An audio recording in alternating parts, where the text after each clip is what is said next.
یا رسول اللہ میں جانتی ہوں جنگ بدر کا ماحول ہم نے دیکھا ہے، جنگ احد کا منظر بھی ہم نے دیکھا ہے، اور خندق کا منظر بھی ہم نے دیکھا ہے کہ جب لشکر اسلام کھڑا ہوتا ہے دشمنوں کے سامنے سے کبھی تیر آیا کرتے ہیں، کبھی تلوار آیا کرتے ہیں، کبھی نیزے آیا کرتے ہیں۔ یا رسول اللہ میں جانتی ہوں میرا یہ بچہ نہ تیر چلا سکتا ہے، نہ تلوار چلا سکتا ہے، نہ نیزہ پھینک سکتا ہے، لیکن کم سے کم اتنا تو کر سکتا ہے کہ دشمن کی طرف سے جو تیر لشکر اسلام پر آئے گا ان میں سے کسی ایک تیر کو اپنے سینے میں لے کر لشکر اسلام کی حفاظت کر دے گا۔ کیا کہنے ہیں، سبحان اللہ سبحان اللہ۔ یہ وہ حوصلہ تھا ہماری بیٹیوں کا، ہماری ماؤں کا، ہماری بہنوں کا، کہ ایمان کی حفاظت کے لیے وہ اپنی جان بھی قربان کرنے کو تیار ہوتی تھی،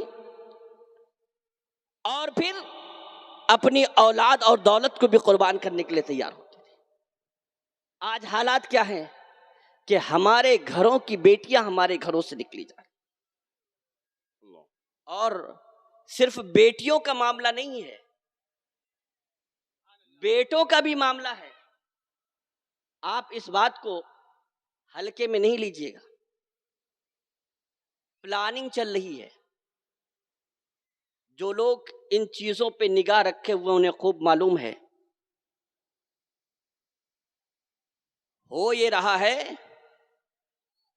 پب جی ایک ایسا پلیٹ فارم ہے کہ میری آتھینٹک جانکاری میں ہر مہینہ صرف آپ کے کانپور سے تقریباً 10 بیٹیاں غیر مسلموں کے ساتھ بھاگ رہی ہیں۔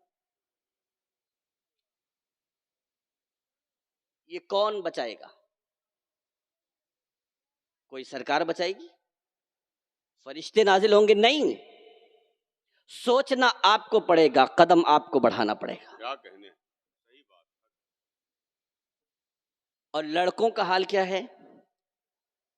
پلاننگ چل رہی ہے آپ کے دشمنوں کی، میں نام بھی لے سکتا ہوں اور رپورٹ پیش کر سکتا ہوں، لیکن آپ جیسے باشعور لوگوں کے لیے اس کی ضرورت نہیں ہے۔ پلاننگ چل رہی ہے ہماری بیٹیوں کو اپنے جھانسے میں لینے کے لیے، اسمارٹ قسم کے لڑکوں کو ڈرائیور بنا کر، ڈیلیوری بوائے بنا کر، لاکھوں کی فنڈنگ کر کے ہمارے گھروں میں بیچا جاتا ہے۔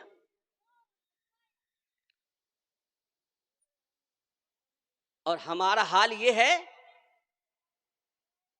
کہ جاجمو گوشت اور مرغا اور بریانی سے بھرا پڑا ہے، ہمارا پیٹ اس سے نہیں بھرتا۔ فیشن چل پڑا ہے۔ کیا فیشن؟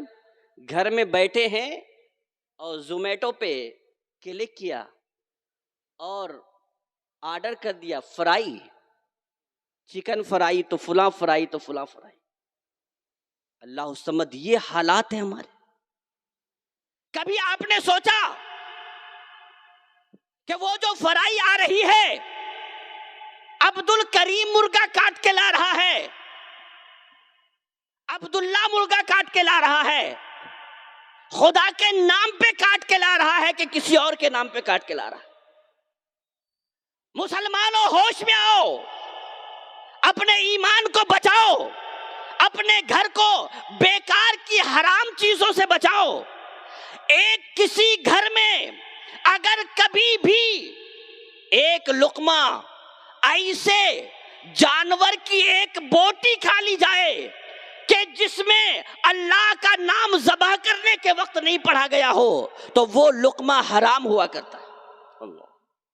آج ہمارے نوجوانوں کو پتہ ہی نہیں، وہ سمجھتے ہیں کہ زومیٹو علامہ ہے کہ مولانا ہے کہ پیر صاحب ہے، زومیٹو لا کے دے گا تو وہ حلال ہی حلال ہوگا۔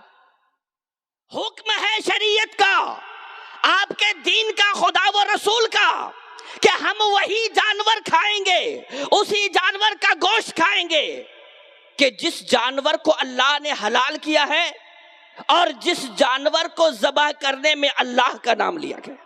سبحان اللہ۔ جب تک اس بات کا یقین نہ ہو تو ہمارے لیے کھانا جائز نہیں۔ پہلے ہمارے گھر میں مختلف طریقوں سے یہ حرام چیزیں سپلائی کی جاتی ہیں، اور جب سپلائی کرنے والا حرام کھلا کھلا کر ہمارے ایمان کی حلاوت کو لوٹ لیتا ہے، تو پھر وہ ایمان کو ہٹا کر اپنے کفر کی باتیں پیش کر دیتا ہے۔ کہیں محبت کا جھانسا ہوتا ہے، کبھی پیار کا جھانسا ہوتا ہے، کبھی شادی کا جھانسا ہوتا ہے، کبھی دولت کا جھانسا ہوتا ہے، کبھی رنگین باغ کا جھانسا ہوتا ہے، کبھی نہ جانے کیا کیا جھانسے دیے جاتے ہیں اور ہمارے گھروں کو تباہ کیا جاتا ہے۔ لیکن ہمیں کوئی خبر نہیں، ہمیں ان چیزوں کی کوئی فکر نہیں۔ بغل سے ایسا ہو رہا ہے، محلے میں ایسا ہو رہا ہے، لیکن ہمارا حال کیا ہے؟ جیسے پولٹری مرغی ہو گئے ہم۔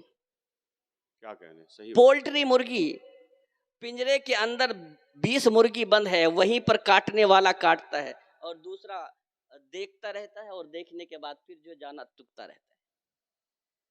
یہ حالات ہو گئے ہمارے۔ ہم یہ سوچتے کہ ہمارا گھر تو محفوظ ہے، بغل میں ہوا ہے تو ہوا۔ وہ آگ جو آپ کے پڑوس میں لگی ہے، وہ آگ جو آپ کے محلے میں لگی ہے، وہ آگ جو آپ کے شہر میں لگی ہے، وہ پتھر جو کسی کے شیشے پہ پڑا ہے، وہ دروازہ جو کسی اور کا پھوٹا ہے، اس انتظار میں مت رہیے کہ ابھی ہمارا دروازہ محفوظ ہے، ابھی ہماری چھت محفوظ ہے، ابھی ہمارا گھر محفوظ ہے، ابھی ہمارا در محفوظ ہے، ابھی ہمارا کپڑا محفوظ ہے۔ نہیں، اگر اس انتظار میں رہیں گے تو ایک وقت ایسا بھی آئے گا کہ آپ بھی جل جائیں گے، آپ بھی ننگے ہو جائیں گے، آپ بھی بے آبرو ہو جائیں گے، آپ کا بھی گھر لٹ جائے گا۔ اس لیے خدا کے واسطے بیدار ہو جائیے، رسول کے لیے بیدار ہو جائیے، اپنے ایمان کو بچائیے، حلال کی طرف آئیے، قرآن کی طرف آئیے، خدا کی طرف آئیے، رسول کی طرف آئیے، یہاں بھی کامیاب ہو جائیں گے، وہاں بھی کامیاب۔ سبحان اللہ، سبحان اللہ، سبحان اللہ۔ ہمارا عجیب حال ہے۔ علماء کرام تشریف فرما، آخری بات، حضرت بلال حبشی کا نام تو سب نے سنا ہے۔ کیا تھے؟ ایک غلام تھے امیہ بن خلف کے۔ غلام کا مطلب یہ نہیں نوکر، نوکر تو کم سے کم اتنا ہوتا ہے کہ اپنی جان کا مالک ہوتا ہے۔ جس کے یہاں نوکری کرتا ہے اگر اس کو پسند نہیں ہے تو چاہے یہ ٹھوکر مار دے گا یا وہ ٹھوکر مار دے گا۔ لیکن غلام کا مطلب یہ ہے کہ وہ اپنی جان کا بھی مالک نہیں، جب چاہے تو اس کا آقا اس کو مار سکتا ہے، جب چاہے اس سے کام لے سکتا ہے۔ تو حضرت بلال امیہ بن خلف کے غلام تھے، اور امیہ بن خلف وہ ظالم کہ ایک ٹھنڈی رات، جیسے ہمارے یہاں جنوری کی رات ہوتی ہے، ایک ٹھنڈی رات میں امیہ بن خلف نے حضرت بلال کو اتنا گیہوں پیسنے کے لیے دے دیا کہ وہ رات بھر اگر پیستے اور دن بھر پیستے تب بھی وہ گیہوں ختم نہیں ہوتا، اور یہ کہا کہ تم یہ گیہوں گھر کے اندر نہیں، کمرے کے اندر نہیں، بلکہ آنگن میں پیسو گے، اور کہا کہ گیہوں پیسنے کی آواز میرے کان میں مسلسل آتی رہے، جب آواز نہیں آئے گی تو پھر میرا ڈنڈا باہر نکل آئے گا۔ اور حضرت بلال حبشی کا عالم یہ کہ بلال حبشی کا بدن بخار سے ایسا تپ رہا تھا جیسے 107 ڈگری سے اوپر بخار۔ سبحان اللہ۔ ایمان کی قیمت دیکھیے ذرا، جس ایمان کی ہماری نظر میں کوئی ویلو نہیں ہے، جس ایمان کو بچانے کی ہماری نظر میں کوئی ویلو نہیں ہے، جس قرآن کو بچانے کی ہم کوئی کوشش نہیں کرتے ہیں، ذرا دیکھیے حضرت بلال حبشی رضی اللہ تعالیٰ عنہ اس حال میں یک بستہ رات میں کھلے میدان میں چکی پیس رہے، ظلم کی چکی میں خود پس رہے۔ سبحان اللہ۔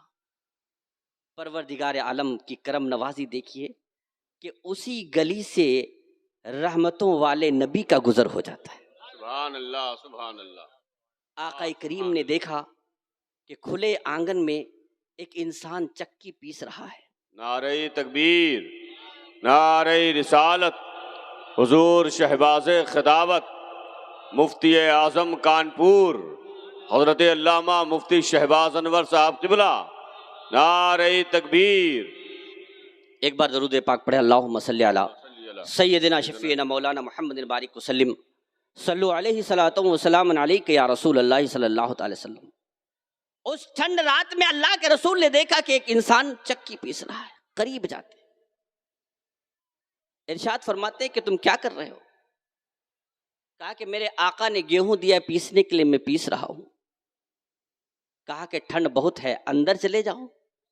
کہا آقا کا آدیش ہے کہ اسی ٹھنڈ بھری رات میں باہر پیسنا ہوگا۔ نبی آگے بڑھتے ہیں، بدن چھوتے ہیں تو اس ٹھنڈ رات میں آگ کی طرح بدن جل رہا ہے۔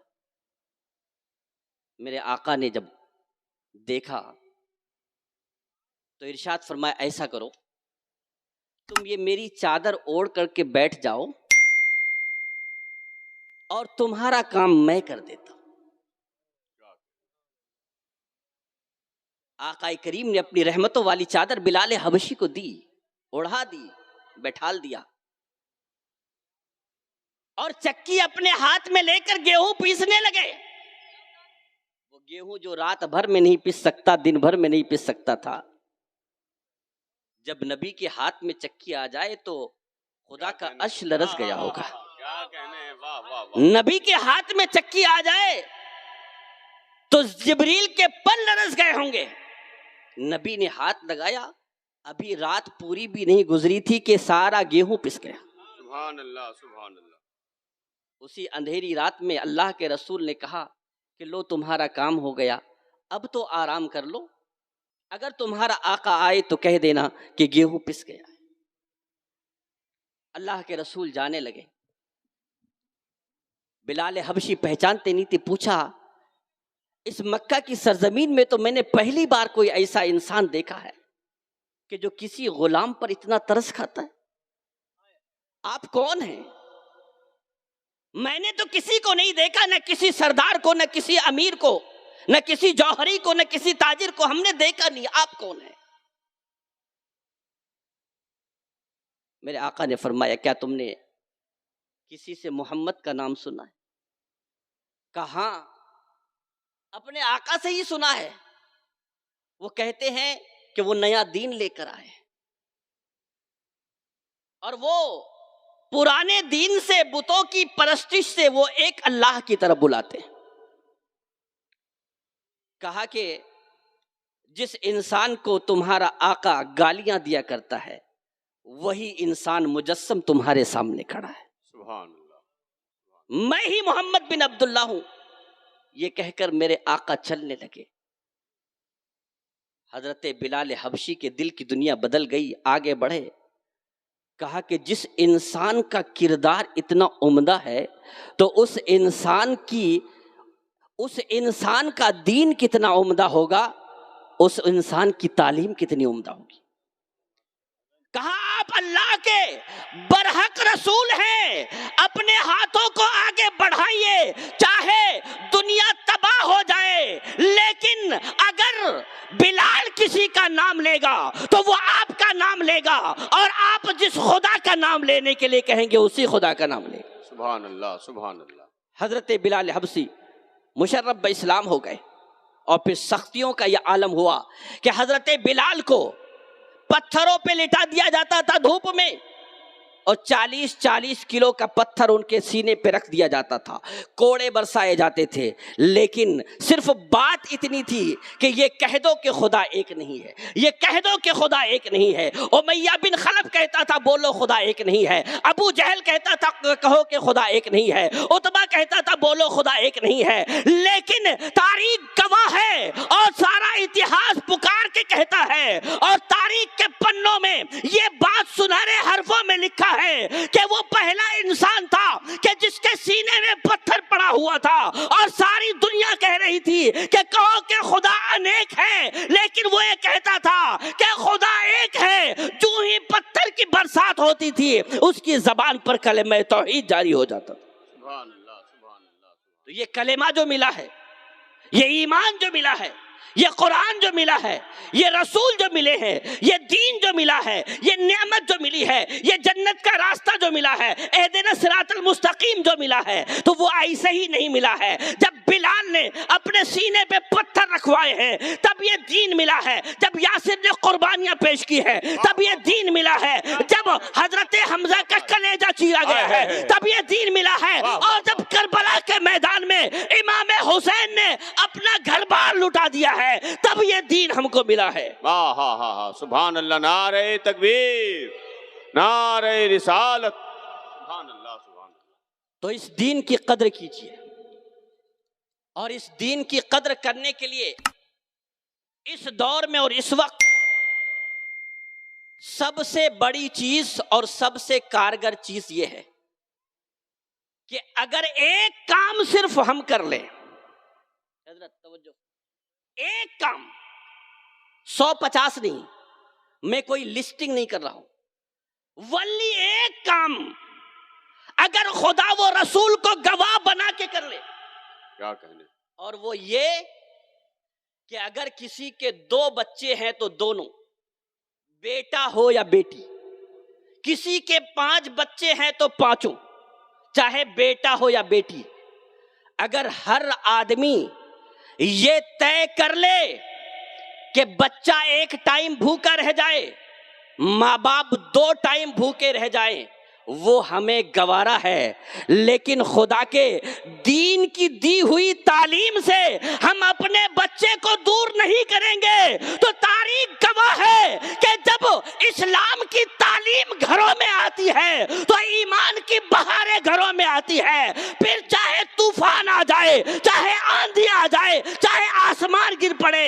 ہمارے قدموں کو نہ پہاڑوں نے جھکایا ہے اور نہ ہی سمندروں نے ہلایا۔ نعرہ تکبیر، نعرہ رسالت، علماء اہل سنت، علماء اہل سنت، مفکر اسلام حضرت علامہ مولانا مفتی شمس الدین صاحب قبلہ قادری مکرانہ، نعرہ تکبیر، نعرہ رسالت، جشن خیر الورا کانفرنس۔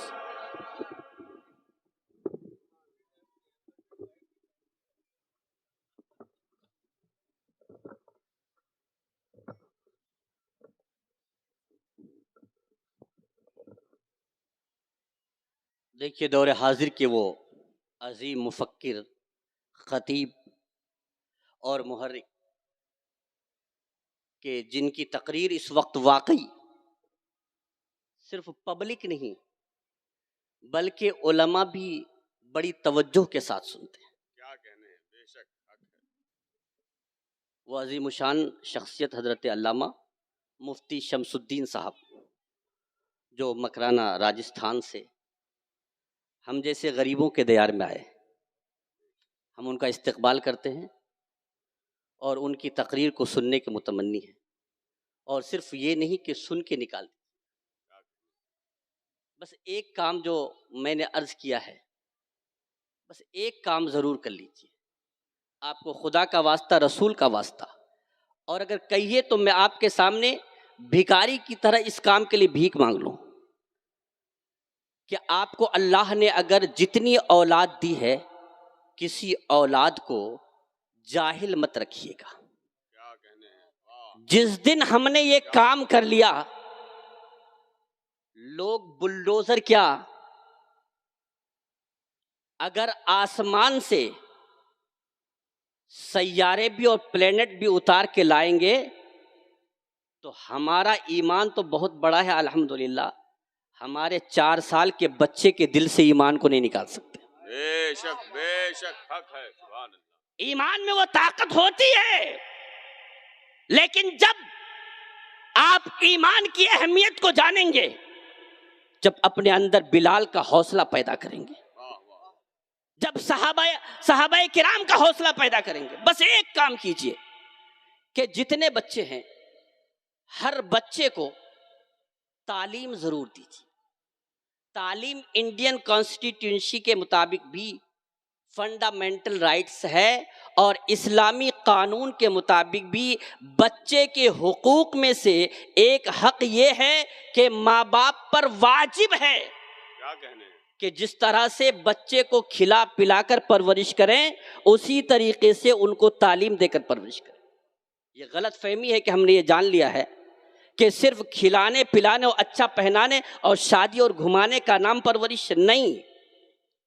مارہرا کے ہمارے مشائخ کہتے ہیں آدھی روٹی کھاؤ بچے کو پڑھاؤ، اور اسی پیغام کو لے کر شاید قاری محمد علی صاحب نے، دیکھیے آپ کے دیار میں جو آپ کا کام تھا وہ آپ کا بیڑا انہوں نے اٹھایا ہے، اب آپ کی ذمہ داری یہ ہے کہ اس عمارت کو بلند کریں، اور خالی اینٹوں سے عمارت کو بلند نہیں کریں بلکہ اس عمارت سے اپنے گھر میں ایمان کی روشنی کو بھی بلند کریں، بچوں کو پڑھائیں، اور سب سے پہلے قرآن اور اپنے دین کی تعلیم سے ان کے سینوں کو روشن کریں۔ انشاءاللہ کل بھی اسلام زندہ باد تھا، آج بھی اسلام زندہ باد رہے گا، اور قیامت تک کوئی دین رہے یا نہ رہے خدا کا دین ضرور رہے گا۔ آمین وآخر دعوانا الحمدللہ رب العالمین۔ السلام علیکم۔